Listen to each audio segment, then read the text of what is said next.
الفرتكه ولك. انا فرتكه يا جدعان، يا جدعان انا مسيطر في خريطه ارنجل وفي ليفك وفي سانهوك. اي تحدي بيجيلي بعون الله بفضل الله هجيبه بدون اي تعب. انا كده كده حاسس ان انا مش تعبان والله العظيم يا جدعان. سانهوك ايه وبتاع ايه اللي انتوا بتتكلموا عليها اصلا؟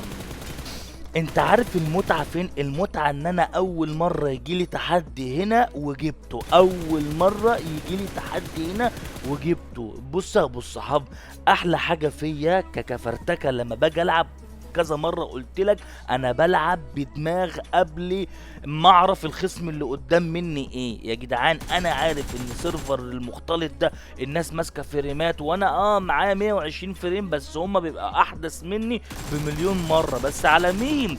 بص محدش يجي مع اخوك فرتكه. بص يا جدعان هم مستغربين ايه ده، هم المصريين ايه ده، ايه اللي بيعملوه مش عارف ايه. احنا ولا احنا حالين بره بيوت كامب ولا في قلب بيوت كامب نفسها. وعلى رأي المثل يا جدعان بقول لكم ايه، انا جه في بالي كده، عقلي بالي كده يعني، وانا بعمل التحدي ماشي، وانا نازل كده ماسك بيوت كامب بخربها ماشي.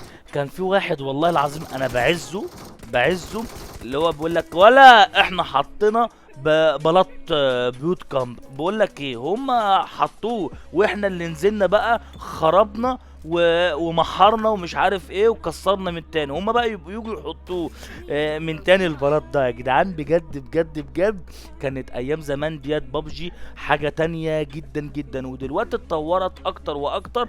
بس معلش فرتكة فيها لا يخفيها.